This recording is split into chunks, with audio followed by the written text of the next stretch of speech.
আসসালামু আলাইকুম। পুরুষ মানুষ এমন এক আজব প্রাণী, যারা কাঁদলেও কাদার ভিতরে হাসি ফুটে ওঠে। তারা কাঁদতে জানে না। কারণ কি জানেন? এই পুরুষ মানুষ পুরো একটা বট গাছের মতো, যে বটবৃক্ষে তার গহ্বরে সমস্ত ছোট্ট শিশু থেকে শুরু করে বৃদ্ধ লোককে পর্যন্ত আশ্রয় দেয়। পুরুষ মানুষ ঠিক সেরকম। সে নিজের হাজারো অন্যায়, অত্যাচার, কষ্ট, পরিশ্রম করবে, সহ্য করবে, কিন্তু কাউকে মুখ ফুটে কিছু বলবে না। এটাই পুরুষ মানুষ।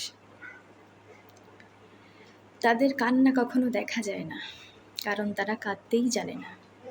তাদের কান্নাটা হাসি হয়ে ফুটে ওঠে।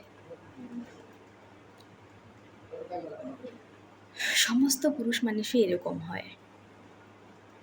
তারা সংসারের জন্য অক্লান্ত পরিশ্রম করবে, অথচ তাদের ভ্যালু দেখেন, একদিন যদি তাদের কর্মে না পৌঁছায়, তখন তার ফ্যামিলিতে তার জন্য শুরু হয়ে যাবে বিভিন্ন ঝামেলা। যদি কোনো ছেলে মাস্টার্স কমপ্লিট করে বাসায় বসে থাকে, চাকরি না করে, তখন তার জন্যও দেখবেন পরিবারের বিভিন্ন রকম নানা গঞ্জনা সহ্য করতে হবে। পুরুষ মানুষ জন্ম থেকে শুরু করে তার মৃত্যুর আগ পর্যন্ত তার ফ্যামিলির জন্য অক্লান্ত পরিশ্রম করে। তারপরেও ফ্যামিলির বা অন্য কোনো মানুষের মন পায় না।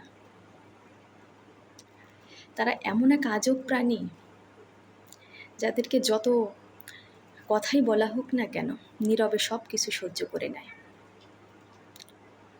যাকে বলতে পারেন উদার মনের। সারাদিন পরিশ্রম করে যখন বাসায় আসবে, যদি স্ত্রী কোনো আবদার করে আর সেটা যদি পূরণ না হয়, তাহলে স্ত্রী শুরু করে দেবে তার কথা শোনানো।